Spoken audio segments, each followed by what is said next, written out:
शबे बारात के हलवे पर ताजा दलील क्या आई है? शायद आपने वीडियो देखा होगा। एक मौलवी साहब शबे बारात के हलवे की दलील क्या दे रहे हैं? बोले साहब ये लोग पूछते हैं कि हलवा कहाँ है, किताब में दिखाओ। अरे हलवा किताब में थोड़ी मिलेगा, हलवा तो कढ़ाई में मिलेगा। अब पब्लिक बेचारी हंस रही है, आहा सुभान अल्लाह माशाअल्लाह। ये तो दलील है। इस सादगी पे कौन न मर जाए ऐ खुदा, लड़ते हैं और हाथ में तलवार भी। हलवा खाना है तो खा तू, मगर कुरान को बदनाम न कर, हदीस को बदनाम न कर, शरीयत को बदनाम न कर। दलील का जवाब दलील से दे। हम तो साफ बोलते हैं हलवा खाना गलत नहीं है, मगर हलवे को इस्लाम से जोड़ना, शरीयत से जोड़ना, नबी से जोड़ना ये गलत है। हम इसलिए शबे बारात के हलवे के खिलाफ हैं। इब्राहिम अलैहिस्सलाम की कौम के पास जब दलील का जवाब दलील से नहीं था तो क्या कहा उन्होंने? क़ालू हर्रिक़ूहु वंसुरू आलिहतकुम इन कुंतुम फ़ाइलीन। कहा कि जला डालो इब्राहिम को जला डालो। अगर अपने माबूदों की मदद करना है तो इसको जला दो, खत्म कर दो। चुनांचे बहुत बड़ी आग तैयार की गई। अकेले इब्राहिम को जलाने के लिए इतनी बड़ी आग तैयार की गई, पूरा गांव जलाया जा सकता था, पूरा इलाका जलाया जा सकता था, इतनी बड़ी आग तैयार की गई। लेकिन जब इब्राहिम को आग में डाला जाने लगा, इब्राहिम की पेशानी पर कोई बल ना आया, इब्राहिम के चेहरे पर कोई घबराहट नहीं आई। इब्राहिम अल्लाह की तौहीद के लिए आग में डाले जा रहे हैं। इब्राहिम के चेहरे पर सुकून है, उनकी पेशानी पर सुकून है, और इब्राहिम की जबान पर बस एक ही जुमला है, हस्बी अल्लाहु व निअमल वकील। अल्लाह मेरे लिए काफी है। और अल्लाह से बेहतरीन मदद करने वाला कौन है? अल्लाह से बेहतरीन कारसाज कौन है? ये दुआ पढ़ते हुए और ये जिक्र पढ़ते हुए इब्राहिम अलैहिस्सलाम आग में चले। अल्लाह चाहता बारिश बरसा देता, आग बुझ जाती। अल्लाह चाहता हवा चला देता, आग बुझ जाती। अल्लाह चाहता इब्राहिम को आग में जाने ही न देता, बीच में से इब्राहिम बच जाते। मगर अल्लाह ताला को अपनी कुदरत आज अलग तरीके से दिखाना था। कुलना या नारु कूनी बरदन व सलामन अला इब्राहिम। अल्लाह ने डायरेक्ट आग से कहा, ऐ आग तू ठंडी हो जा और सलामती वाली हो जा मेरे इब्राहिम के लिए। आज भी हो जो इब्राहिम सा ईमा पैदा आग कर सकती है, अंदाज़े गुलिस्तां पैदा। मेरे नौजवानों, ईमान तो है हमारे पास, मगर माफ करना इब्राहिम अलैहिस्सलाम के जैसा ईमान नहीं है। इसीलिए आज हमारे लिए आग गुलिस्तां नहीं बनती है, इब्राहिम के लिए आग गुलिस्तां बनती है। बताना ये चाहता हूं कि इब्राहिम ने जब ये कारनामा अंजाम दिया, वो 50 साल के बूढ़े नहीं थे, वो 70 साल के बूढ़े नहीं थे, वो 20-25 साल के नौजवान थे। मेरे नौजवानों, अब आप गौर कर लो कि आप कहां खड़े हो और इब्राहिम कहां खड़े थे। और आगे बढ़िए, एक और नौजवान का वाकया आपको कुरान से बताता हूं। उस नौजवान का नाम मूसा था। मूसा अलैहिस्सलाम बनी इसराइल के बीच में पैदा हुए, बनी इसराइल में पैदा हुए, और फिरौन के दरबारियों ने उससे कहा था, तेरी हुकूमत में एक आदमी ऐसा पैदा होने वाला है जो तुझे कत्ल कर देगा, जिससे तेरी हुकूमत खत्म हो जाएगी। फिरौन अपने आप को रब कहता था, लेकिन इतना बड़ा डरपोक था कि जैसे उसके जादूगरों ने ये बताया, उसके काहिनों ने ये बताया, फिरौन ने ऑर्डर दे दिया कि जितने बच्चे बनी इसराइल में पैदा होंगे, लड़की पैदा होगी तो छोड़ देना, लड़का पैदा हो तो मार डालना। अब मूसा अलैहिस्सलाम पैदा हुआ। अल्लाह अकबर। अल्लाह ताला को बचाना होता है तो कैसा इंतजाम करता है। मूसा की माँ बेचारी परेशान है, फिरौन के आदमी आएंगे मेरे बच्चे को कत्ल कर डालेंगे। अल्लाह ने फरमाया कि ऐ मूसा की माँ, अपने बच्चे को तू संदूक में रख दे, फअल्कीही फिल यम्मी, और उसको पानी में डाल दे, वला तखाफी वला तहज़नी, और ऐ मूसा की माँ, तुझे डरने की जरूरत नहीं है, तुझे गमगीन होने की जरूरत नहीं है। इन्ना रादूहु इलैकी व जाइलूहु मिनल मुरसलीन, तेरा बेटा हम तुझे वापस दिलाएंगे और तेरे बच्चे को रसूल बनाएंगे। माँ ने कलेजे पर पत्थर रखा और अपने दूध पीते बच्चे को पैदा होने के बाद एक संदूक में रखा और संदूक को पानी में डाल दिया। संदूक पानी में जा रहा है, मूसा अलैहिस्सलाम अल्लाह के हुक्म से उस संदूक के अंदर पानी में तैर रहे हैं और मूसा अलैहिस्सलाम की जो बहन है वो साइड से जा रही है, वो देखना चाह रही है कि मेरे भाई के साथ क्या होता है। वो बहनों वालों, वो जिनके घरों में बहने, अपनी बहनों का ख्याल किया करो। बहन से ज्यादा प्यार करने वाली हस्ती माँ के बाद सबसे ज्यादा ख्याल करने वाली बड़ी बहनें होती हैं। या मूसा की बड़ी बहन उनका कितना ख्याल रख रही है। जिनकी बहनें जिंदा हैं, अल्लाह उनकी बहनों को सलामत रखे। बहन भाई का प्यार भी बड़ा आला प्यार होता है। बड़े जालिम है वो लोग। अभी एक इलाके में मेरी तकरीर थी, एक मौलाना साहब मेरे कान में आके कहने लगे, मौलाना जरा एक मौजू आपको देता हूँ, एक बात बताता हूँ, जरा तकरीर में बोलिएगा। मैंने कहा क्या बात है? बोले माँ का इंतकाल हो गया है, जवान बहन है और भाई जवान बहन को माँ के मरने के बाद बेचारी अकेली है, बात बात पे मारता और पीटता है। जरा इस पर आप तकरीर में बोल दीजिएगा। वल्लाह बताता हूँ बड़ी दिल को तकलीफ पहुंची कि आज ऐसे भी जालिम भाई हैं जो बहनों पर हाथ उठाते हैं। माफ करना मेरे प्यारे साथियों, बहनें प्यार की चीज होती है, मोहब्बत की चीज होती है। बहनों पर जुल्म सितम करने वाले बड़े बुज़दिल और बड़े डरपोक और बड़े कायर किस्म के लोग होते हैं। मूसा अलैहिस्सलाम जा रहे हैं और उनकी बहन उस साइड से देख रही है कि मेरा भाई कहां जा रहा है। जब ये संदूक पहुंचा है, कहां पहुंचा? फिरौन के महल के पास पहुंचा और फिरौन की बीवी ने अपने बरामदे से देखा कि पानी में संदूक जा रहा है, तो अपनी किसी लौंडी से कहा कि जाओ जरा देखो संदूक में क्या है। संदूक को खोला गया, उसमें खूबसूरत सा बच्चा है मूसा अलैहिस्सलाम। फिरौन की बीवी ने बच्चे को गले लगाया।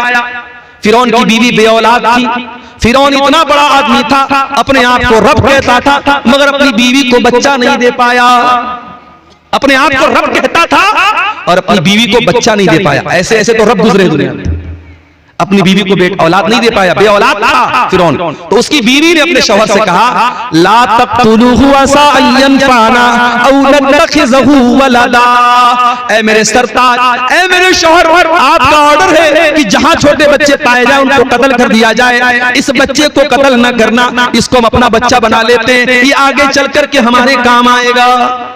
फिरौन बहुत बड़ा जालिम था, किसी की बात नहीं मानता था, मगर अपनी मोहतरमा की बात मान गया, अपनी बीवी की बात मान गया। पता ये चला कि बीवी के अंदर वो ताकत है जो फिरौन से भी अपनी बात मनवा सके। इसलिए बीवी वालों होशियार हो जाओ। अगर कोई इंसान फिरौन से भी बड़ा जालिम होगा तो वही इंसान अपनी बीवी को ढंग से नहीं रख पाएगा, वरना फिरौन जैसे जालिम को भी पता है कि बीवी से पंगा लेना मुनासिब, बोलो भाई, नहीं है। और बड़ा मशहूर लतीफा है कि एक साहब ने, उनकी बीवी बहुत परेशान करती थी, उनको शक करती थी उनके ऊपर। जब कहीं बाहर जाते फोन करके पूछने लगती कहां हैं आप, कहां हैं आप। तो एक मर्तबा बीवी मायके चली गई। अब मायके जाकर के बार बार फोन कर रही है, कहां हैं आप। तो शौहर कह रहे हैं कि मैं घर पर। तो कह रही है कि कैसे मैं मान लूं कि आप घर पे हैं। एक काम कीजिए, आप किचन में जाइए और जो मिक्सर है, मिक्सर को आप चालू करके दिखाइए, तब मैं मानूंगी, वीडियो कॉल पे आप दिखाइए। तो शौहर ने जो है मिक्सर की आवाज सुना दी उसको फोन के ऊपर, तो वो मुतमईन हो गई कि चलो ठीक है, इसका मतलब कि शौहर घर पर है। दूसरे दिन फिर फोन किया, कहां है आप, का घर पे हूं, का मिक्सर चला के सुनाइए। फिर उन्होंने मिक्सर को चला के सुना दिया। तीसरे दिन बीवी अचानक सरप्राइज देने के लिए घर आई तो शौहर गायब था और छोटा बच्चा वही घर में खेल रहा था। बोला तेरे अब्बू कहां गए? बोले 3 दिन से मिक्सर लेके गायब है। तो बीवियों को कंट्रोल करना इतना आसान काम नहीं है। जब फिरौन जैसे जालिम की नहीं चली तो हमारी और आपकी क्या चलेगी। उसको भी बात माननी पड़ी। कहा ठीक है, अगर तू कहती है तो चल मैं इस बच्चे को पाल लेता हूं। और बाद में वही बच्चा मूसा अलैहिस्सलाम बनता है। लंबा वाकया है, मैं उस वाकये की तरफ नहीं जाता हूं। मूसा अलैहिस्सलाम जवान हुए और अल्लाह ताला ने उनको जिस्मानी एतबार से भी ताकतवर बनाया था। मूसा अलैहिस्सलाम ने देखा कि उनकी कौम का एक इंसान और फिरौन की कौम का एक इंसान दोनों आपस में लड़ रहे थे। तो मूसा अलैहिस्सलाम ने अपनी कौम के आदमी को बचाने के लिए और उसका सपोर्ट करने के लिए किब्ती को एक मुक्का मारा और ऐसा मुक्का मारा कि मूसा अलैहिस्सलाम के मुक्के से वो इंसान मर गया। मूसा अलैहिस्सलाम के मुक्के में इतनी ताकत थी कि सामने वाला मर गया। गुटखा खाने वाले के मुक्के में इतनी ताकत नहीं होगी। माफ कीजिए, जो गुटखा खाएगा, जो खैनी खाएगा, जो तंबाकू इस्तेमाल करेगा, जो चरस गांजा और नशा करेगा, बड़े अफसोस की बात है, वो इंसान किसी काबिल नहीं बचेगा। आज क्यों ये हकीमों और डॉक्टरों के पास क्यों लाइन लगी रहती है, क्यों मर्दों के अंदर कमजोरियां पैदा हो रही हैं, और क्यों इंसान शादी के बाद किसी को मुंह दिखाने के काबिल नहीं रहता है? ये वजह और हालात क्यों है? जब आप असबाब पर गौर करेंगे, ये नशा की बहुत बड़ी वजह है हमारी नौजवान नस्ल के बर्बाद होने की। अल्लाह हमारे तमाम नौजवानों की हिफाजत फरमाए। मेरे भाइयों, मूसा अलैहिस्सलाम ने ऐसा मुक्का मारा, सामने वाला मर गया। अब मूसा अलैहिस्सलाम वहां से अपनी जान बचा के, उनको ये डर हुआ कि कहीं मेरे खिलाफ मौत का फैसला ना जाए, वहां से अपनी जान बचा करके मूसा अलैहिस्सलाम मदियन पहुंचे। और जब मदियन पहुंचे तो वहां मूसा अलैहिस्सलाम एक पेड़ के नीचे बैठे हुए थे, और वहीं पर एक कुआं था, और कुएं के पास लंबी लाइन लगी थी, लोग अपनी अपनी बकरियों को पानी पिला रहे थे। मूसा अलैहिस्सलाम ने देखा कि दो औरतें खड़ी हैं, दो औरतें खड़ी हैं जो पीछे खड़ी हैं, लाइन से हट करके खड़ी हैं, मर्दों की लाइन से अलग खड़ी हैं, उनके हाथ में भी बकरियां हैं, वो अपनी बकरियों को पानी पिलाना चाहती हैं, मगर मर्दों की लाइन से अलग खड़ी हैं। मूसा अलैहिस्सलाम ने जाकर के पूछा, मा खतबुकुमा, क्या बात है, तुम लोग लाइन से अलग क्यों हो? कालता ला नुस्की ला नस्की हत्ता युस्दिर रिया। तो उन दोनों औरतों ने कहा कि हम अपने जानवरों को तब तक पानी नहीं पिलाएंगे जब तक ये तमाम मर्दों की लाइन खत्म ना हो जाए। वह अबूना शैखुन कबीर, हमारा बाप बहुत बूढ़ा हो चुका है, मजबूरी में हमको ये काम करना पड़ रहा है। अच्छा, तो ये बात है। मूसा अलैहिस्सलाम ने दोनों लड़कियों की बकरी को लिया और ले जाकर के लाइन को चिरते हुए आगे बढ़े। बॉडी बिल्डर तो पहलवान तो थे ही, किसकी मजाल थी मूसा अलैहिस्सलाम को रोक आगे बढ़े और उनकी बकरियों को पानी पिलाया, और पानी पिला करके उन औरतों के हवाले कर दिया। बस उनकी मदद करके चले आए। आज हमारा नौजवान तो किसी लड़की की मदद कर ले तो जब तक मोबाइल नंबर ना ले ले तब तक चैन से नहीं बैठे। यानी नेकी करके दरिया में डालने वाला रिवाज खत्म है आज के दौर में। मूसा अलैहिस्सलाम दोनों औरतों की मदद करते हैं, और मदद करने के बाद आकर के पेड़ के नीचे बैठ जाते हैं और अल्लाह की बारगाह में दुआ करते हैं, रब्बि इन्नी लिमा अंज़लता इलैया मिन खैरिन फकीर। ऐ अल्लाह, मैं तेरा बंदा हूँ, तेरे करम का मोहताज हूँ। ऐ अल्लाह, तू खैर नाजिल फरमा दे, मैं तेरे खैर का मोहताज हूँ, तेरी भलाई का मोहताज हूँ। अभी मूसा अलैहिस्सलाम की जबान से दुआ निकली कि इतने में कुरान कहता है, फजाअतु इहदाहुमा तमशी अला इस्तिहया। उन दोनों लड़कियों में से एक लड़की चलते हुए आई। दोनों लड़कियों का नाम कुरान ने बयान नहीं किया। दोनों लड़कियों की हाइट क्या थी, वो कितनी खूबसूरत थी, उनके हुस्न जमाल का जिक्र कुरान ने नहीं किया। हाँ, कुरान ने एक चीज का जिक्र किया, फजाअतु इहदाहुमा तमशी अला इस्तिहया। उन दोनों लड़कियों में से एक लड़की शर्मा शर्मा के चल रही थी, और शर्मा शर्मा के चलते हुए आई। पता ये चला मेरी बहनों कि आपकी खूबसूरती की अल्लाह के यहाँ उतनी अहमियत नहीं है, आपके हुस्न जमाल की अल्लाह ताला की उतनी अहमियत नहीं है जितनी आपकी शर्मो हया की है। जिस औरत ने अपनी शर्म हया को बचा के रखा, जिस औरत ने अपनी पाक दामनी को बचा के रखा, उससे ज्यादा अल्लाह के यहाँ किसी औरत का मकाम नहीं है। वो लड़की शर्मा शर्मा के चल रही थी, अल्लाह ताला ने उस लड़की की चाल को बयान किया कि वो शर्मा शर्मा के चल रही थी, और आई और आकर के कहने लगी, इन्ना अबी अदऊका लियजज़ियका अज्र मा सक़ैत लना, कि ऐ नौजवान, मेरे अब्बू आपको बुला रहे हैं, आपने हमारी बकरियों को पानी पिलाया है, चलिए हमारे अब्बू आपको कुछ इनाम देना चाहते हैं, कुछ रिवार्ड देना चाहते हैं। अब मूसा अलैहिस्सलाम आगे आगे चल रहे हैं, पीछे पीछे लड़की चल रही। चाहते तो लड़की आगे रहती, मूसा अलैहिस्सलाम पीछे रहते, मगर एक मर्द की इफ़्फ़त का तकाजा ये है कि अगर औरत साथ में है तो मर्द आगे चले, औरत पीछे चले। औरत रास्ता बता रही है, और बताते बताते मूसा अलैहिस्सलाम उस लड़की के घर पहुंचे। लड़की के बाप का नाम शुएब था। वहां हजरत मूसा की उनसे बात हुई तो हजरत शुएब ने कहा कि मेरी ये दो बेटियां हैं, मैं चाहता हूं किसी एक बेटी का निकाह मैं तुमसे कर दूं, मगर शर्त यह है कि आपको 8 साल या 10 साल मेरे घर पे काम करना पड़ेगा। 8 साल 10 साल अगर आप मेरे घर पे काम करेंगे तो मैं इसी को मेहर बना देता हूं और अपनी किसी एक लड़की की शादी आपसे कर देता हूं। आज हमारे यहाँ लड़कों की शादी होती है तो लड़की वालों से पूछा जाता है कि क्या देंगे आप, बाइक देंगे, 4 व्हीलर देंगे, बुलेट देंगे, क्या देंगे, कितना कैश देंगे।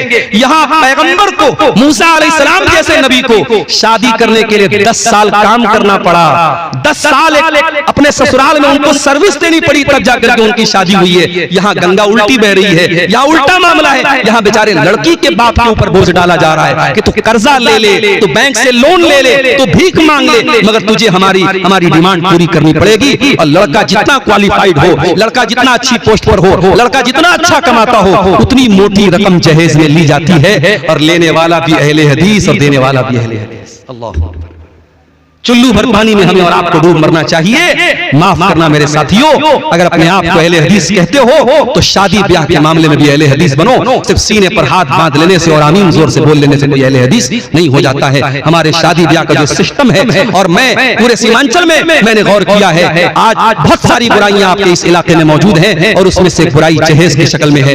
मूसा अलैहिस्सलाम नौजवान हैं, 10 साल तक उन्होंने शुएब के घर में काम किया और फिर उनकी शादी होती है। मेरे नौजवान साथियों, ये भी एक नौजवान थे जिन्होंने उन 2 लड़कियों की मदद की बगैर किसी मफाद के, और अल्लाह से दुआ की। अल्लाह ने उनकी बीवी का भी इंतजाम कर दिया, उनके लिए रहने का भी इंतजाम कर दिया। ये नौजवान थे, इनका जिक्र अल्लाह ने कुरान में किया है। और आगे बढ़िए, आज जुमा का दिन था, आपने सूरह कहफ पढ़ी होगी। सूरह कहफ में अल्लाह ताला ने कुछ नौजवानों का वाकया बयान किया है। इन्नहुम फित्यतुन आमनू बिरब्बिहिम वज़िदनाहुम हुदा। अल्लाह के कुछ नौजवान बंदे ऐसे भी थे, सारी कौम मुशरिक थी, सारी कौम अल्लाह के साथ शिर्क करती थी, मगर उन चंद नौजवानों के दिल में अल्लाह ताला ने तौहीद डाल दिया।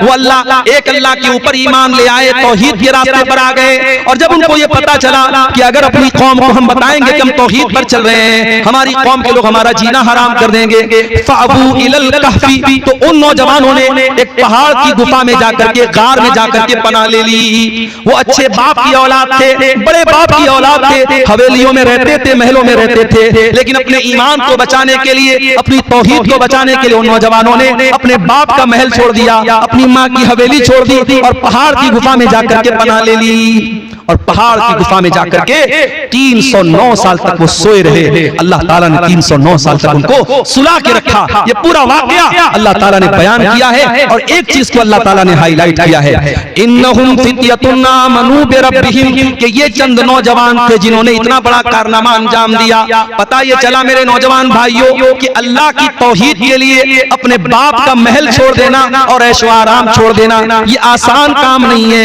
ये एक नौजवान ही कर सकता है।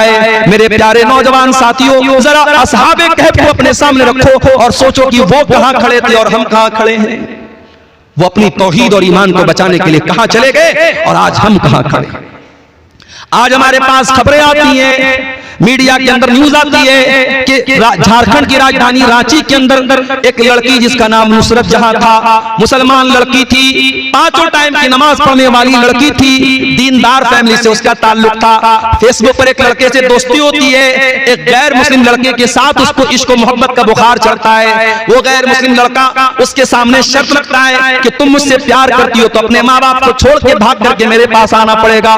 वो लड़की अपने माँ बाप की इज्जत को दांव पे लगा देती है और लड़के के साथ भाग के शादी करती है, कोर्ट मैरिज करती है, और इतना ही नहीं अपना धर्म परिवर्तन भी कर लेती है, इस्लाम को छोड़ देती है और नुसरत जहां से निशा सिंह बन जाती है। और मीडिया में बाकायदा उसकी खबरें आती हैं। कि अफसोस की बात नहीं है मेरे भाई, ये पूरी कौम के चेहरे पर थप्पड़ है और पूरी कौम की गैरत को ललकारने वाली बात है कि आप अपनी बच्चियों को, अपनी जवान बेटियों को ईमान की और तौहीद की अहमियत नहीं बता सके, और एक लड़के के प्यार के चक्कर में आपकी कौम की बच्चियां आज अपने दीन और ईमान का समझौता कर रही हैं।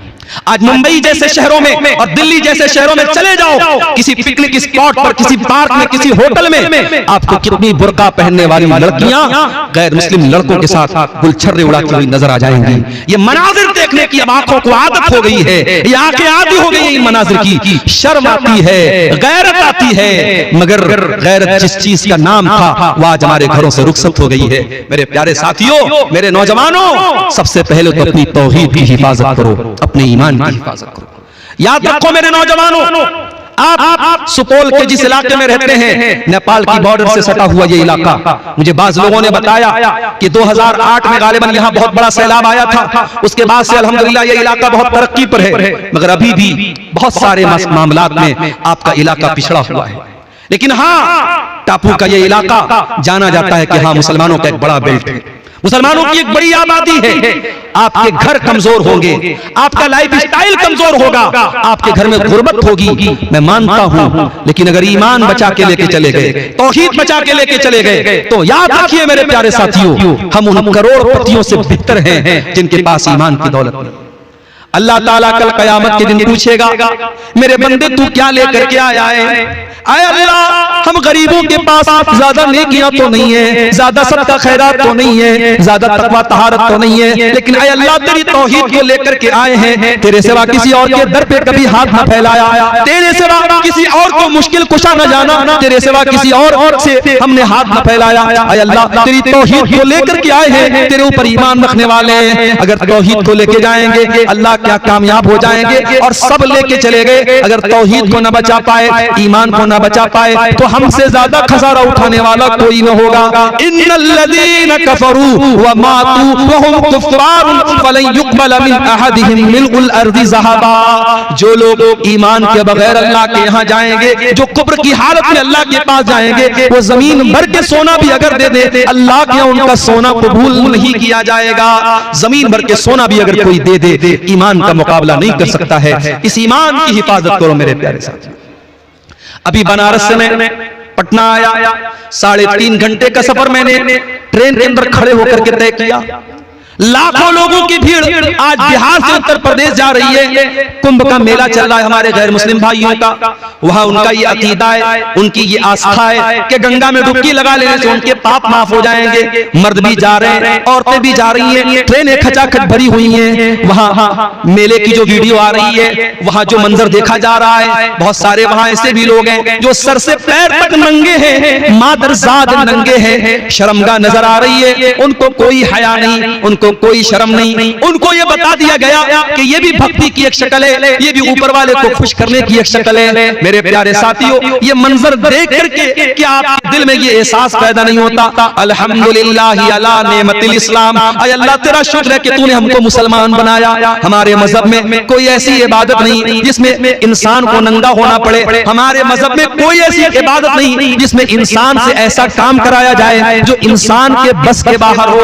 अल्लाह ने हमें ईमान वाला बनाया है, ये बहुत बड़ी नेमत है। और आज बड़े बड़े क्वालिफाइड एजुकेटेड और पढ़े लिखे लोगों को जब हम देखते हैं, गाय का गोबर खा रहे हैं, गाय का पेशाब पी रहे हैं, शर्मगाह की इबादत कर रहे हैं, नदियों की इबादत कर रहे हैं, इन जानवरों की इबादत कर रहे हैं, ये मंजर देख करके मेरे प्यारे साथियों, हमारी और आपके दिल में ये एहसास पैदा होता है कि ऐ अल्लाह तेरा करम और तेरा शुक्र है कि तूने हमें तौहीद पर बनाया, तूने हमें ईमान वाला बनाया। हमारी पेशानी झुकती है तो एक अल्लाह के दर पे झुकती है, हम अल्लाह पर ईमान रखने वाले लोग हैं। इसीलिए अल्लाह ने हमको दुआ सिखाई, रब्बना ला तुज़िग़ क़ुलूबना बअद इज़ हदैतना व हब लना मिन लदुनका रहमा इन्नका अंतल वहाब। ऐ परवरदिगार, जब तूने हमको ईमान की दौलत दे दी है, जब हिदायत की दौलत दे दी है, ऐ अल्लाह अब हमारे दिलों के अंदर कोई टेढ़ापन न पैदा होने पाए, कोई कजी न पैदा होने पाए। अब दोबारा ईमान से हमको हटने न देना, ईमान पर हमको कायम रखना।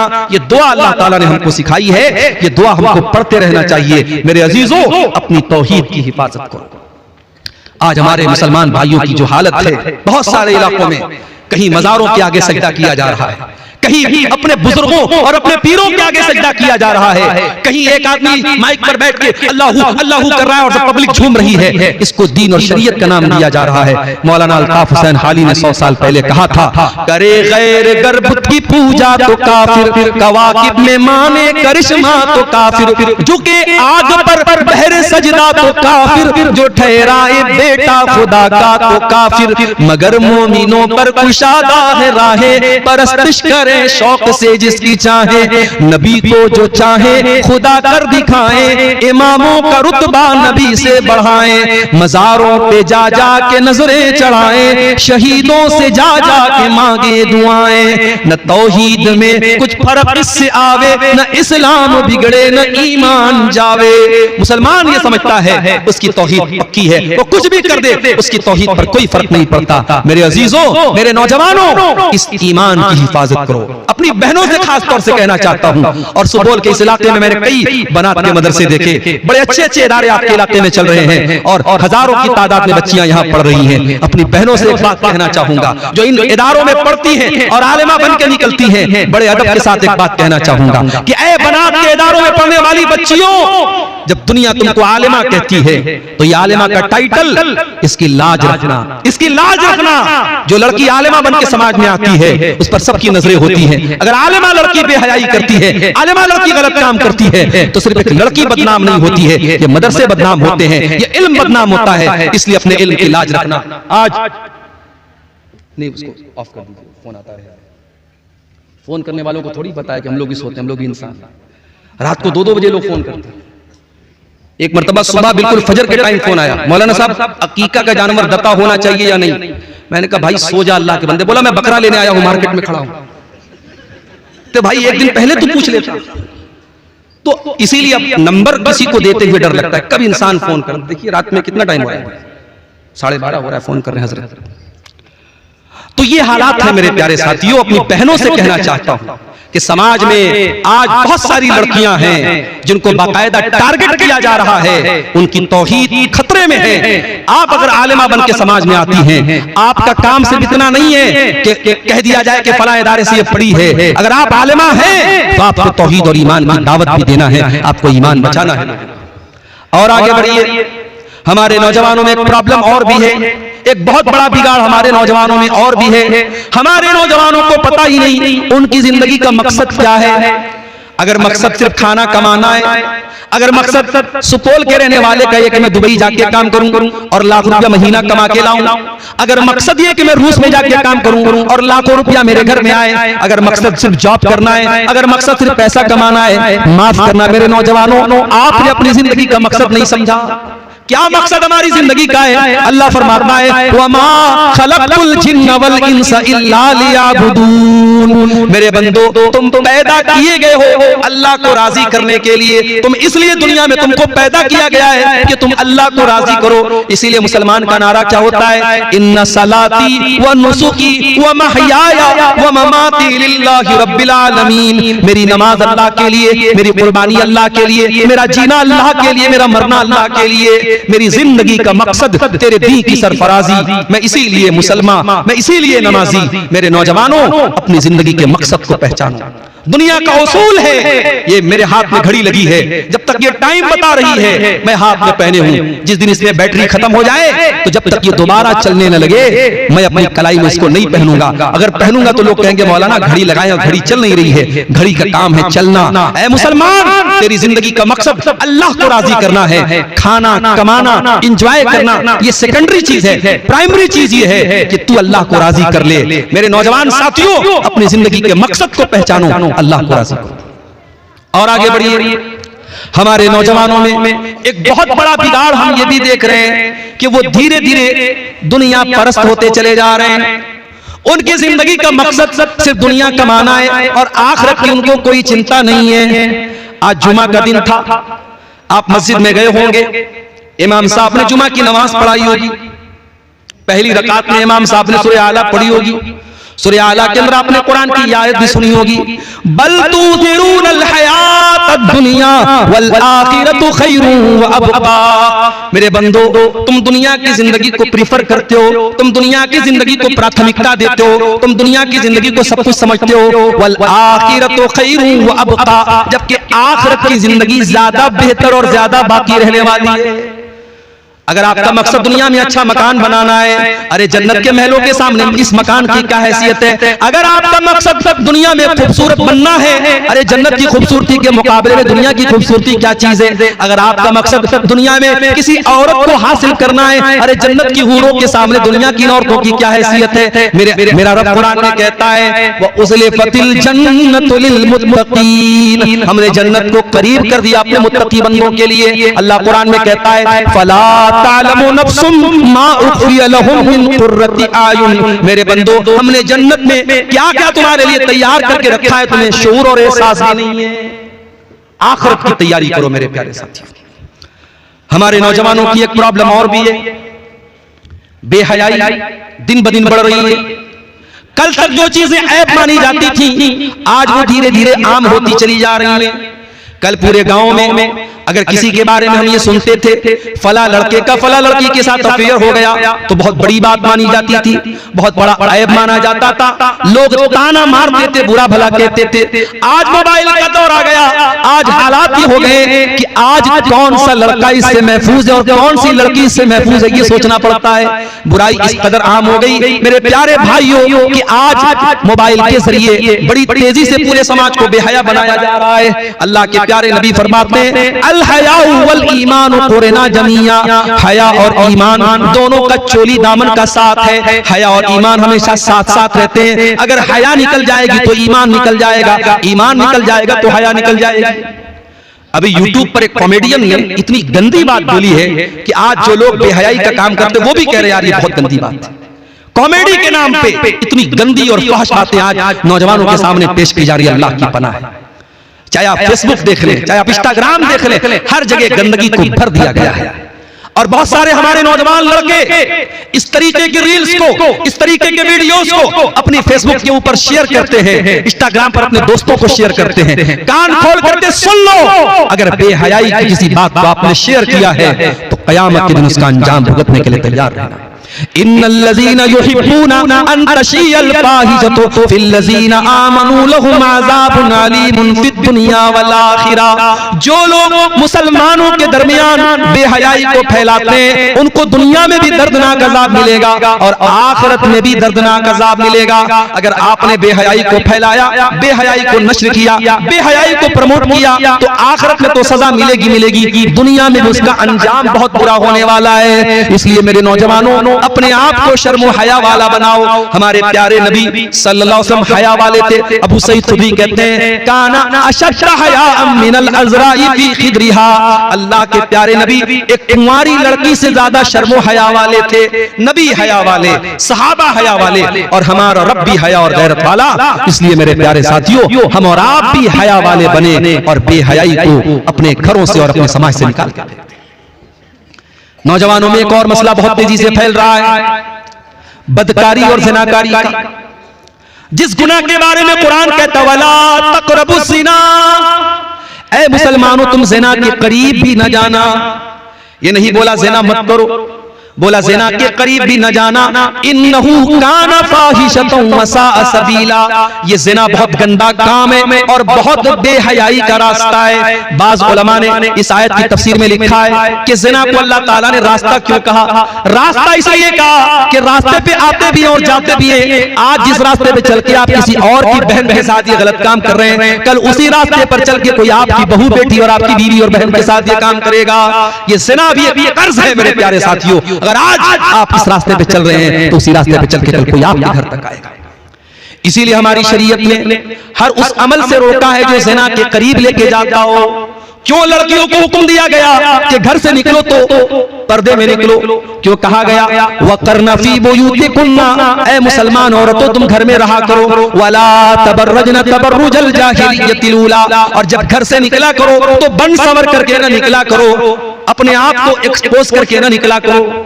माफ करना, अब तो नकाब भी ऐसे ऐसे आते हैं कि नकाब भी औरत को एक्सपोज कर रहे हैं। आपके देहातों में मैंने देखा नकाब के ऊपर बाकायदा लाइट लगी हुई है। अब कोई पूछे कि अल्लाह की बंदी तो लाइट लगा के क्यों घूम रही है? बाज लड़कियों को देखा कि नकाब के ऊपर पट्टी लगी है और पट्टी पे माशाअल्लाह लिखा हुआ है। अरे होगी तो माशाअल्लाह, मगर उसको नकाब के जरिए ऐलान करने की क्या जरूरत है? बाज लड़कियों को देखा गया कि नकाब के ऊपर लिखा है इस्लाम की शहजादी। हाय हाय, इस्लाम की शहजादी, नकाब पे लिख के घूम रही इस्लाम की शहजादी। नकाब और पर्दे का मकसद तुझे छुपाना था, तुझे पर्दे में रखना था। ऐ मुसलमान औरत, तूने नकाब को भी अपने आप को नुमाया करने का जरिया बना लिया। इस पर्दे को सादा ही रहने दो, इस पर्दे को रंगीन मत बनाओ मेरे प्यारे, मेरी प्यारी बहनों। अल्लाह कह रहा है कि ऐ औरतों घर से निकलो तो बन सवर करके न निकला।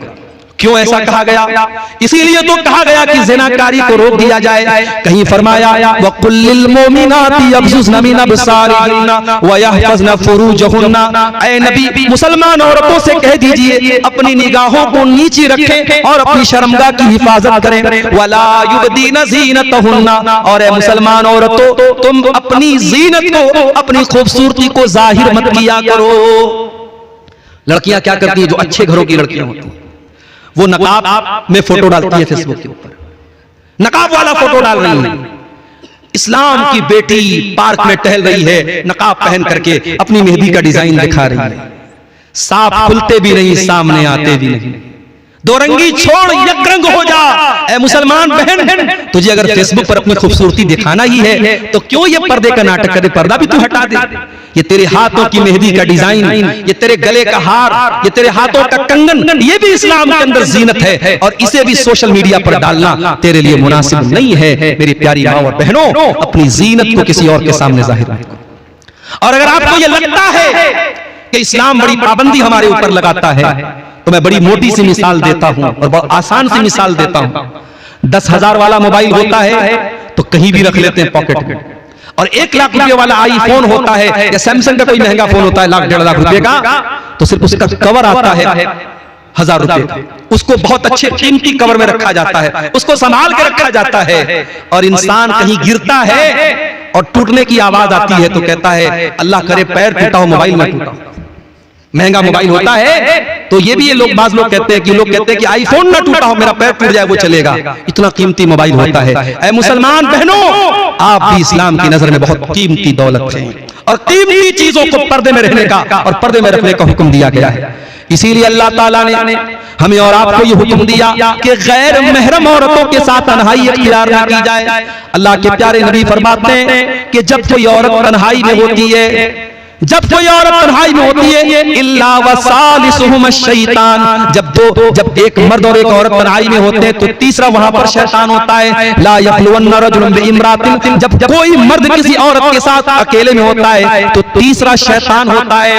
मेरे नौजवानों नोट कर लो, मेरी बहनों नोट कर लो, आप फेसबुक के ऊपर जब किसी लड़की से चैटिंग कर रहे हो, जब कोई लड़की किसी लड़के के साथ चैटिंग कर रही है, वहां पर भी तीसरा शैतान मौजूद है। लड़की चाहे अपने दौर की बहुत बड़ी आलिमा हो, लड़का बहुत मुत्तकी और परहेजगार हो, अगर दोनों फेसबुक पर और सोशल मीडिया पर बातें कर रहे हैं तो शैतान वहां पर भी बैठा है। और अभी जो मैंने वाकया बयान किया, निशा सिंह नाम की एक लड़की का, जो नुसरत जहां से निशा सिंह बन गई, फेसबुक की चैटिंग के जरिए ही ये मामला हुआ है।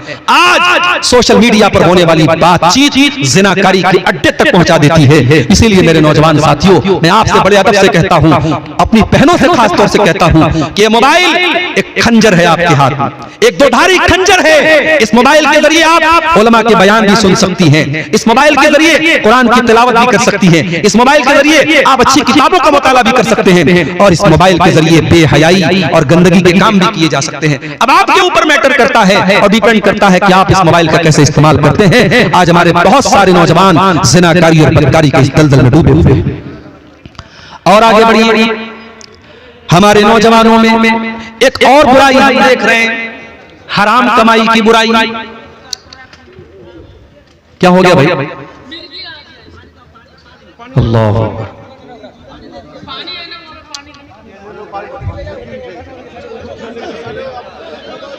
चलिए कोई बात नहीं, हो जाएंगे, ठीक हो जाएंगे इंशाल्लाह। आप लोग बैठिए सुकून से बैठ जाइए। मैक से बोल दे रहे तो सारे लोग परेशान होंगे। नहीं, कोई मसला नहीं है, किसी को मिर्गी आ गई आती है, कोई मसला नहीं। उनकी थोड़ी सी तबीयत खराब हो गई है, सामने से कहना है कि आप अपनी जगह बैठे रहे। उनके कोई गार्जियन, उनके जो रिश्तेदार है आप उनको थोड़ा साइड में लेके चले जाएं, बाकी आप लोग अपनी जगह पर रहे। हाँ हो गया, बैठिए। हराम कमाई का मसला भी हमारे नौजवानों के लिए बहुत बड़ा मसला बना हुआ है। और अभी आप हैरत करेंगे, मैं कटिहार में गया, एक कंपनी का नाम लोगों ने मुझे बताया, मेटा ओजोन नाम की कंपनी। मेटा ओजोन नाम की कंपनी में लोग पैसा लगा रहे थे और उनको यह धोखा दिया गया कि आप इसमें पैसा लगाएंगे हर महीने इतना पैसा मिलेगा। और कटिहार के एक भाई ने बताया कि एक इंसान ने 1 करोड़ रुपया लगा दिया उसमें मेटा ओजोन में, और आज वो कंपनी भाग गई, 1 करोड़ रुपया उसका डूब गया। इस तरीके की बहुत सारी फ्रॉड कंपनियां आ जाती हैं और हमारे नौजवान का मेहनत की कमाई का पैसा उसमें डूब जाता है। अपने नौजवानों से मैं कहना चाहूंगा, मेरे नौजवान भाइयों, कामयाबी का शॉर्टकट मत तलाश करो। पैसा कमाना है, आप जॉब भी कर सकते हो, आप कारोबार भी कर सकते हो, हलाल तरीके से पैसा कमाओ। जुए का रास्ता ना अपनाना, सट्टे का रास्ता ना अपनाना, सूद का रास्ता ना अपनाना। अल्लाह के प्यारे नबी फरमाते हैं, याती अलन्नासी ज़मानुन ला युबालिल मरउ मिन ऐना अखज़ल माल, एक ऐसा जमाना भी तुम पर आएगा जब लोग इस बात की परवाह नहीं करेंगे कि माल कहां से कमा रहे, हलाल तरीके से कमा रहे या हराम तरीके से कमा रहे हैं, हराम तरीके से आया पैसा आपके घर के सुकून को बर्बाद कर देगा। मेरे प्यारे साथियों, अल्लाह के नबी फरमाते हैं जो जिस्म हराम कमाई से पलेगा बढ़ेगा, फन्नारु औला बिही, वो जहन्नम की आग में डाला जाएगा। हराम कमाई अपने घर वालों को मत खिलाओ और अपने घर में मत आने दो। मेरे प्यारे साथियों, आज बंधन बैंक के जरिए लोन लेने की वबा आम हो रही है। 5,000 10,000 का लोन आज मुसलमान लोन ले रहा है, वो भी इंटरेस्ट के ऊपर ले रहा है।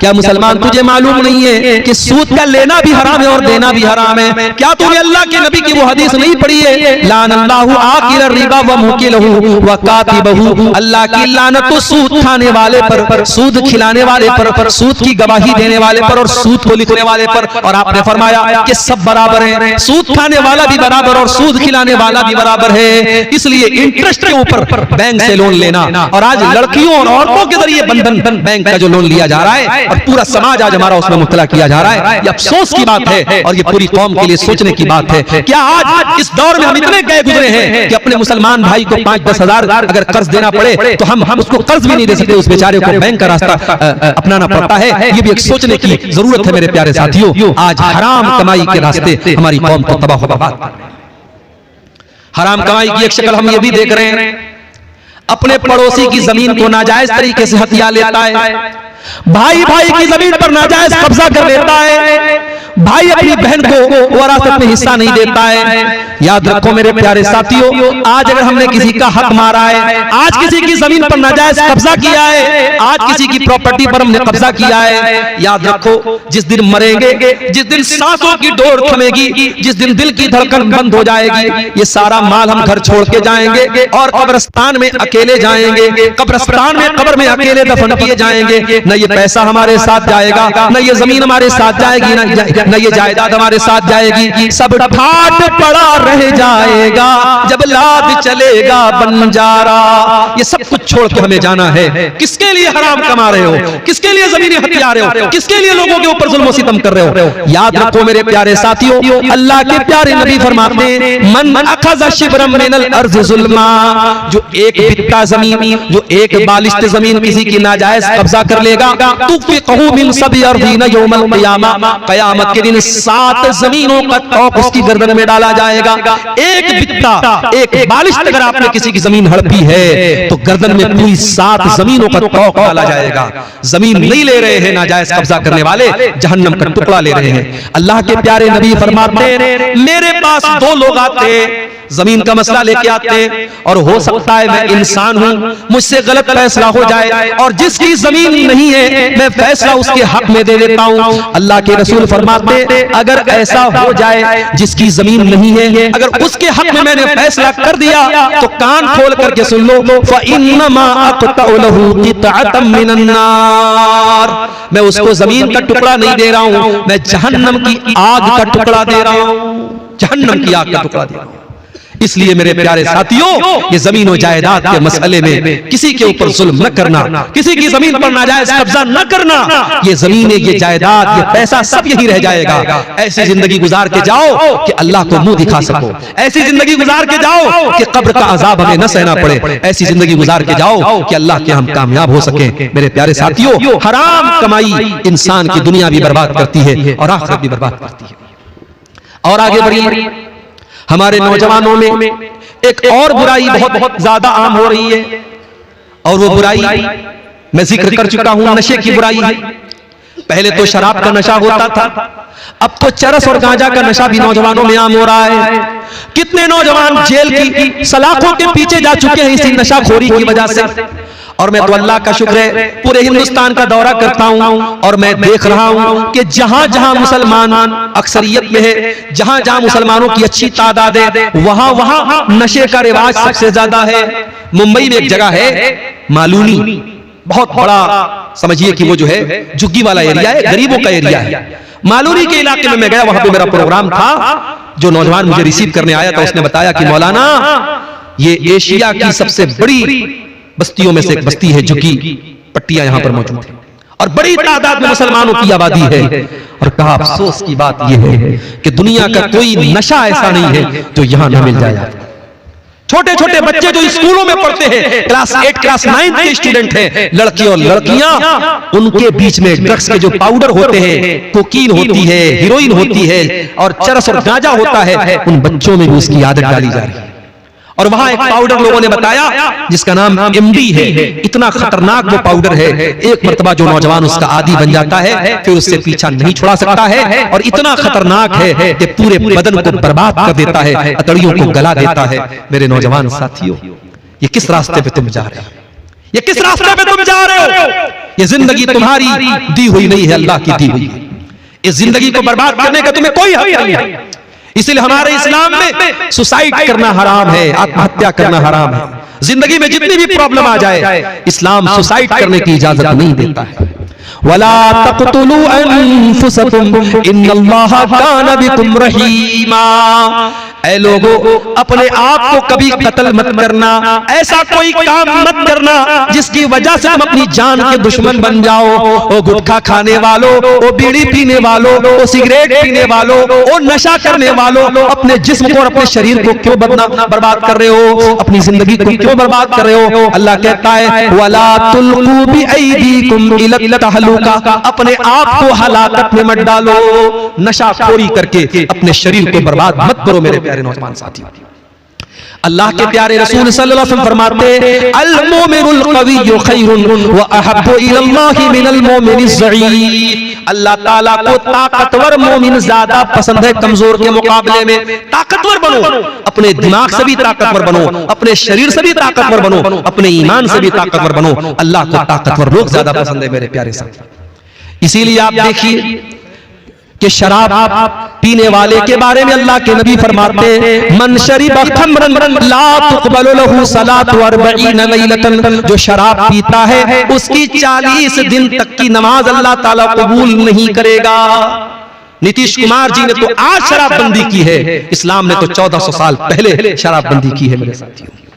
और आज हुकूमतें शराबबंदी करती हैं, मगर ब्लैक मार्केट में शराब बिकती है, 2 नंबर से शराब बिकती है। पीने वाले पीते हैं, पिलाने वाले पिलाते हैं। आओ 1400 साल पहले का मंजर तुम्हें याद दिलाता हूँ। कुरान की आयत नाजिल हुई, या अय्युहल्लज़ीना आमनू इन्नमल खम्रु वल मैसिरु वल अंसाबु वल अज़लामु रिजसुम मिन अमलिश शैतान। ऐ ईमान वालो, शराब के करीब न जाना, जुआ के करीब न जाना, पासे के तीर के करीब न जाना और गैरुल्लाह के आस्थानों के करीब न जाना। ये सब गंदी चीजें हैं, ये सब शैतान के काम हैं। फजतनिबूहु, इनसे तुम बचो, लअल्लकुम तुफ्लिहून, तभी तुम कामयाब हो सकते हो। ये आयत नाज़िल हुई कुरान की। हजरत अनस कहते हैं मैं घर में बैठा हुआ था, मेरे अब्बा खाना खा रहे थे और दस्तरखान पे शराब रखी हुई थी। जब किसी ने आके कह दिया कि कुरान की आयत नाज़िल हो गई और शराब हराम हो गई, मेरे बाप ने शराब का जो गिलास था और शराब का जो प्याला था मुझे देके कहा कि जाओ इसे बाहर फेंक के चले आओ। सिर्फ शराब नहीं, प्याला भी फेंक देना, बर्तन भी फेंक देना। अनस बिन मालिक कहते हैं जब मैं शराब का प्याला फेंकने के लिए गया तो मैं क्या देखता हूँ, फजरत फी सिक्किल मदीना, मदीना की गलियों में शराब ऐसी बह रही है जैसे पानी बह रहा है, जैसे नदी बह रही है।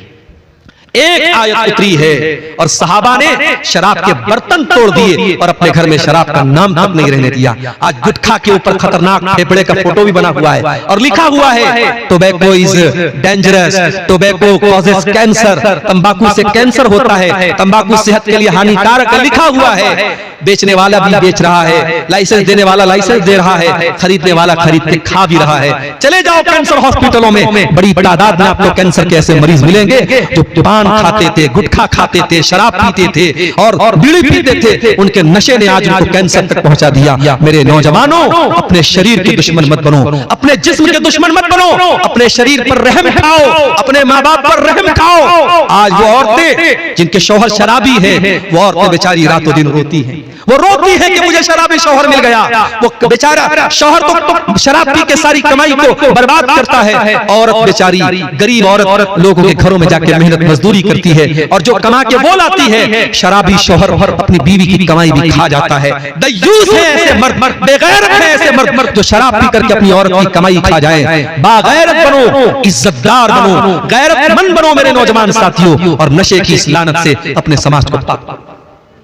और आगे बढ़िए, एक और चीज हम देख रहे हैं, गुनाह का काम कर रहे हैं, तकरीर सुनी, दिल में तौबा का ख्याल आया, फिर दोस्तों के साथ बैठे, फिर रंग रलियां मनाने लगे, अय्याशी करने लगे, और दिल में ख्याल आया कि चलो अभी तो जवान हैं, कल बुढ़ापे में जब बुढ़ापे की उम्र आएगी तब सुधर जाएंगे, नमाजी भी बन जाएंगे, हाजी भी बन जाएंगे, चेहरे पर दाढ़ी भी रख लेंगे। ओ मेरे नौजवान साथियों, इस बात की गारंटी कौन लेगा कि आप बुढ़ापे तक जिंदा रहोगे? इस बात की गारंटी कौन लेगा कि कल सुबह का सूरज आप देखोगे?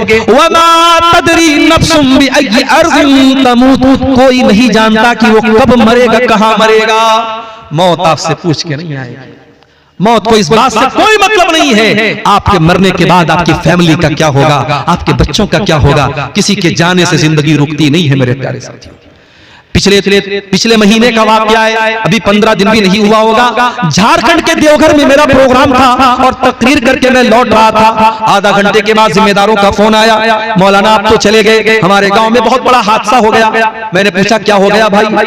कहा कि आपके जाने के बाद जब जलसा खत्म हुआ, एक 20-22 साल का नौजवान जो कुरान का हाफिज भी था और छोटे छोटे 2 बच्चों का बाप था, वो बाइक से जलसे में आया था और तकरीर सुन करके बाइक से जा रहा था। 4-5 किलोमीटर के बाद उसका गांव था। जब सड़क से मेन रोड से अपने गांव के लिए मुड़ने लगा, उसने इंडिकेटर नहीं दिया, ये सोचकर के रात का टाइम है, इंडिकेटर की क्या जरूरत है। इसमें एक सबक ये भी मिलता है कि ट्रैफिक के जो रूल्स हैं उसे हमें फॉलो करना चाहिए, चाहे रात हो चाहे दिन हो। आप बाइक से निकलते हो हेलमेट पहन के निकलो, कार चला रहे हो सीट बेल्ट लगा के बैठा करो।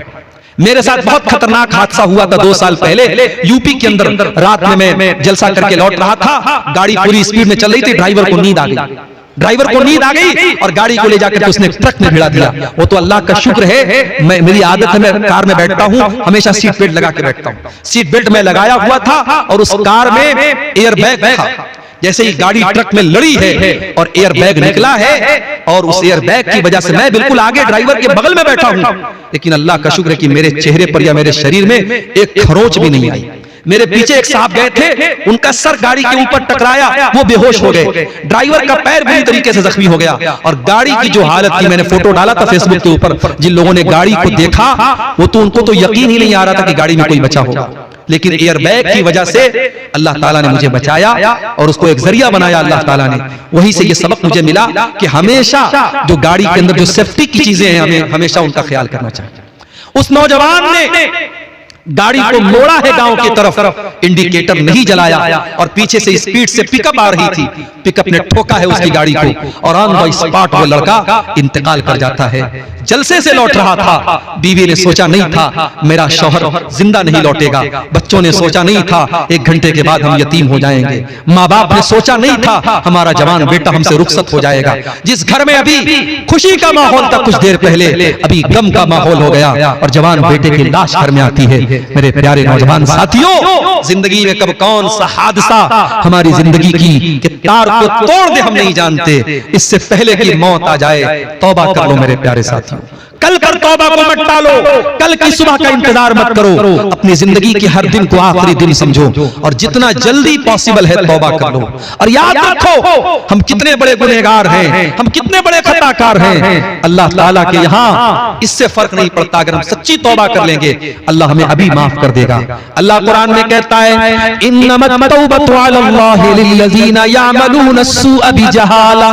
अल्लाह ताला अपने उन बंदों की तौबा कबूल करता है जो नादानी में आकर के गुनाह कर लेते हैं, सुम्मा यतूबून मिन करीब, और फिर वो जल्दी से तौबा कर लेते हैं, फउलाइका यतूबुल्लाहु अलैहिम, ऐसे लोगों की तौबा को अल्लाह कबूल कर लेता है। व कानल्लाहु अलीमन हकीमा, अल्लाह ताला सब जानने वाला हिकमत वाला है। वलैसत तौबतु लिल्लज़ीना यामलून अस्सय्यिआत, अल्लाह ऐसे लोगों की तौबा कबूल नहीं करेगा जो गुनाह पर गुनाह करते चले जाते हैं। हत्ता इज़ा हज़र अहदहुमुल मौत क़ाला इन्नी तुब्तुल आन, जब मौत का टाइम आता है तब इंसान कहता है कि ऐ अल्लाह मैं तौबा कर रहा हूं, लेकिन अब मौत को सामने देख करके तौबा करने से कोई फायदा नहीं। इसलिए तौबा करो मेरे नौजवानों, इंतजार मत करो, ये जिंदगी दोबारा नहीं मिलेगी। जब आप अल्लाह को प्यारे हो जाएंगे, जब हमारी और आपकी मौत हो जाएगी, अल्लाह कुरान में कहता है हत्ता इज़ा जाअ अहदहुमुल मौत क़ाल रब्बिरजिऊन, जब मौत आती है बंदा कहता है ऐ अल्लाह एक मौका तो दुनिया में और दे दे, एक मौका और दे दे, लअल्ली आमलु सालिहा, ऐ अल्लाह मैं वादा करता हूं मैं नेक अमल करूंगा, मैं तुझे राजी करने वाला अमल करूंगा, मैं कोई गलत काम नहीं करूंगा। कल्ला इन्नहा कलिमतुन हुवा क़ाइलुहा, अल्लाह फरमाता है मेरे बंदे तेरा ये अरमान कभी पूरा नहीं होगा, मरने के बाद अब दोबारा तुझे दुनिया में नहीं भेजा जाएगा। व मिन वराइहिम बरज़खुन इला यौम युबअतून, अब कयामत तक तुझे बरज़ख की जिंदगी गुजारना है, अब कब्र में रहना है और वहां अपने अमल के एतबार से तुझे जिंदगी गुजारना है। इसलिए मेरे नौजवान साथियों तौबा कर लो, तौबा में देर मत करो, तौबा में देर मत करो।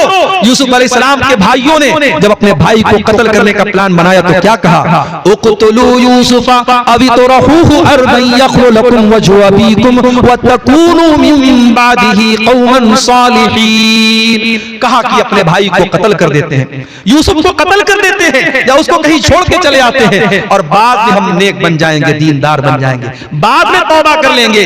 बाद में तौबा करने का ख्याल शैतान डालता है, अभी तौबा करो, फौरन तौबा करो। अगर तौबा करने का ख्याल दिल में आता है तो देर मत करो मेरे प्यारे साथियों। वो आंखें जो अल्लाह के खौफ से रोने लगे, जिन आंखों से अल्लाह के खौफ से आंसू बहने लगे, वो आंखें बड़ी खुश नसीब हैं। अल्लाह के प्यारे नबी फरमाते हैं कि जिस आग से अल्लाह के खौफ से, जिस आंख से अल्लाह के खौफ से आंसू बहता है, वो आंख जहन्नम की आग में नहीं जलेगी, वो आंख जहन्नम की आग में नहीं जलेगी। और आगे बढ़िए मेरे साथियों, एक दो बातें बयान करके और बात खत्म करता हूं। आज हमारे नौजवानों के साथ एक प्रॉब्लम और भी है, और वो प्रॉब्लम क्या है, उलमा से हम दूर हो चुके हैं, हम उलमा से दूर हो चुके हैं। कुरान में अल्लाह कहता है कि हम किसी बस्ती को कब हलाक करते हैं, हम किसी बस्ती को कब हलाक करते हैं, इल्ला व अहलुहा मुस्लिहून, जब तक किसी बस्ती में इस्लाह करने वाले लोग हैं हम उस बस्ती को हलाक नहीं करते। ये उलमा, ये इस्लाह करने वाले, ये हलाल को हलाल बताने वाले, ये हराम को हराम बताने वाले बड़े कीमती लोग हैं, इनकी कदर करो मेरे प्यारे साथियों। उलमा से अपना ताल्लुक जोड़ो, उलमा से जुड़ करके रहो, और उलमा का मकाम कभी जाहिलों को न देना, उलमा का मकाम गैर उलमा को न देना। अल्लाह कुरान में कहता है कि इन्नमा यख्शल्लाह मिन इबादिहिल उलमा, मेरे बंदों में मुझसे वही डरते हैं जो उलमा होते हैं, जो हकीकत में इल्म वाले होते हैं। और अल्लाह के प्यारे नबी फरमाते हैं कि कयामत के पहले एक ऐसा दौर आएगा जब दुनिया से अल्लाह ताला इल्म को उठा लेगा, और जब इल्म को उठा लेगा तो जाहिलों को लोग अपना सरदार बना लेंगे और उनसे फतवे पूछेंगे। मेरे भाइयों, अब तकरीर हमारे आखिरी मोड़ पर है, और ये एक पर्ची हमारे पास आई है, इसमें 3 सवालात लिखे हैं। नवाकिज़े इस्लाम कितने हैं? देखिए, नवाकिज़े इस्लाम कई चीजें, अगर आप अल्लाह के साथ शिर्क करते हैं तो ये चीज भी इस्लाम को तोड़ने वाली, इस्लाम को खत्म करने वाली। अगर कोई इंसान कुफ्र करता है, कोई ऐसा काम करता है जो ईमान का अपोजिट है, ईमान का उल्टा है, तो वो चीज भी इंसान को इस्लाम से खारिज कर देती है। तो उलमा ने बाकायदा इस टॉपिक पर किताबें लिखी हैं, आप उन किताबों का मुताला कर लें। कई चीजें हैं, मुख्तसर में आप ये समझिए कि जिस चीज से ईमान और इस्लाम मिट जाता है, खत्म हो जाता है, और कुरान और हदीस में उनको जिक्र किया गया है, वो चीजें नवाकिज़े इस्लाम है। दूसरा सवाल है वाजिबातुस सलात कितने हैं और अरकानुस सलात कितने हैं? ये भी मौजू तफसील चाहता है। नमाज के अंदर वो तमाम चीजें जिनके बारे में कुरान और हदीस में कहा गया कि इनके बगैर नमाज नहीं होती, वो नमाज के अंदर वाजिब है, और उसमें से बात चीजें ऐसी जो नमाज का रुक्न है, जैसे सूरह फातिहा पढ़ना ये नमाज का रुक्न है। अगर आप खड़े होकर के नमाज पढ़ सकते हैं तो खड़ा होना ये भी नमाज का रुक्न है। नमाज में रुकू करना ये नमाज का रुक्न है। नमाज में सजदा करना ये नमाज में रुक्न है। नमाज में आखिरी तशहुद में बैठना ये नमाज का रुक्न है। अस्सलामु अलैकुम कह करके नमाज खत्म करना ये नमाज का रुक्न है। अल्लाहु अकबर कह करके नमाज को शुरू करना ये नमाज का रुक्न है। तो नमाज में बहुत सारी चीजें ऐसी हैं जो रुक्न की हैसियत रखती हैं, कंपलसरी है, जरूरी है, और कुछ चीजें ऐसी हैं जो नमाज में सुन्नत है, मुस्तहब है, उनको अगर हम नहीं करेंगे नमाज तो हो जाएगी, मगर वो नमाज मुकम्मल नमाज नहीं होगी, सुन्नत के खिलाफ नमाज होगी। इसलिए बेहतर ये है, अफजल ये है कि हम प्यारे रसूल के तरीके पर नमाज पढ़े। सल्लु कमा रअयतुमूनी उसल्ली, अल्लाह के प्यारे नबी ने फरमाया नमाज वैसे पढ़ो जैसे मुझे पढ़ते हुए देखते हो। नबी की नमाज का तरीका आज हदीस की किताबों में मौजूद है, आप उलमा से पूछ लें, कोई अच्छी किताब का मुताला कर लें और नमाज का पूरा तरीका सीख करके उस तरीके पर आप नमाज पढ़े। फिर आपको ये सवाल पूछने की जरूरत नहीं पड़ेगी अरकानुस सलात क्या है, वाजिबातुस सलात क्या है, बस नबी की जो नमाज का तरीका है उस तरीके को हम फॉलो कर लें। तो मेरे नौजवान साथियों, आपके ताल्लुक से ये चंद बातें मैंने रखी है। अब आखिरी बात, और मैं चाहूंगा कि इस बात के बयान करने के बाद हमारे वो भाई जिन्होंने अब तक कुलियतुल फारूक में इस प्रोग्राम में आए हैं और उन्होंने ताउन नहीं किया है, इंशाअल्लाह अगर वो मुझसे मोहब्बत करते हैं और कुरान और हदीस से मोहब्बत करते हैं, वो यहाँ आएंगे और इस इदारे का ताउन करके इंशाअल्लाह जाएंगे। आखिरी बात बयान करके बात खत्म कर रहा हूं। मैंने बीमारी तो बता दी, इलाज क्या है? नौजवानों के अंदर ये बुराई ये बुराई ये बुराई मैंने बता दिया, इलाज क्या है? आइए मुख्तसर में इलाज समझ लीजिए। पहला इलाज ये है कि अगर हम इन बुराइयों पर कंट्रोल पाना चाहते हैं, हम अपना ईमान मजबूत करें, अल्लाह से लौ लगाएं, अल्लाह से ताल्लुक जोड़ें। जब अल्लाह की मदद हमारे साथ होगी, जमाने की तमाम बुराइयां हमारे करीब नहीं आएंगी। जब तक अल्लाह हमसे राजी नहीं होगा, हम बुराई से नहीं बच सकते। इसलिए हम अल्लाह को राजी करने की कोशिश करें, बुरी संगत से बचें। नौजवान लड़कों से भी कहता हूं, नौजवान बहनों से भी कहता हूं कि किन लड़कियों के साथ तुम उठती बैठती हो, किन लड़कों के साथ उठते बैठते हो, इस बात का ख्याल करो। दड़ी मुंडों के साथ उठोगे बैठोगे, नशाखोरों के साथ उठोगे बैठोगे, हरामखोरों के साथ उठोगे बैठोगे, उनका अखलाक तुम्हारे अंदर पैदा हो जाएगा। मेरी बहनों, बेहया लड़कियों से तुम्हारी दोस्ती होगी, फाहिशा लड़कियों से तुम्हारी दोस्ती होगी, उनका अखलाक और कैरेक्टर तुम्हारे अंदर भी पैदा होगा। संगत अच्छी बनाओ, कूनू माअस सादिकीन, अच्छे लोगों के साथ रहो। इसी तरीके से अगर इन बुराइयों से हमें और आपको बचना है तो कुरान ने एक तरीका बताया, नमाज की पाबंदी करो, नमाज की पाबंदी करो। इन्नस्सलाता कानत अलल मुमिनीना किताबन मौकूता, ये नमाज हर मुसलमान पर अपने टाइम से फर्ज है। इन्नस्सलाता तन्हा अनिल फहशाई वल मुनकर, और ये नमाज बेहयाई और बुराई से रोकने वाली है। इन बुराइयों से बचना है तो हम नमाज की पाबंदी करें, इंशाअल्लाह बहुत सी बुराइयों से हम कंट्रोल उनके ऊपर हम पालेंगे।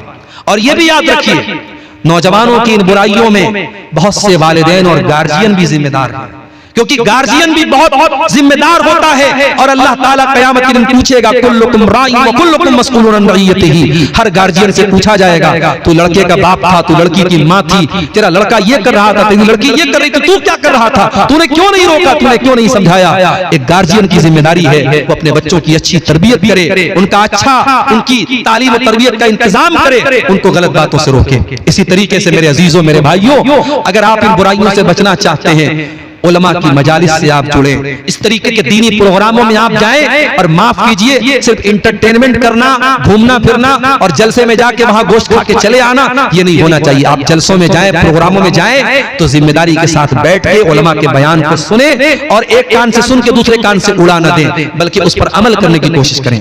आज मैं कहीं जाता हूं, हमारे नौजवान कहते मौलाना एक फोटो लेना चाहता हूं, एक सेल्फी लेना चाहता हूं। बड़ा शौक है सेल्फी लेने का, मगर उन्हीं नौजवानों में मैं ऐसे नौजवानों को भी देखता हूं, नौजवान है और चेहरे पे दाढ़ी नहीं है, नौजवान है और मुंह में गुटखा रखे हुए, नौजवान है, नमाज की पाबंदी नहीं है। मेरे नौजवानों, उलमा के साथ सेल्फी लेना ये कोई बड़ी बात और कमाल की बात नहीं है। बड़ी बात यह है कि अगर आप उलमा से मोहब्बत करते हैं तो उनकी बातों पर अमल भी करें। वो जो सही बातें और हक बातें आपको बता रहे हैं, उन बातों को आप फॉलो करें। अल्लाह से दुआ है रब्बुल आलमीन हमारे नौजवानों की इस्लाह फरमा दे, रब्बुल आलमीन हमारे नौजवानों को हर बुराई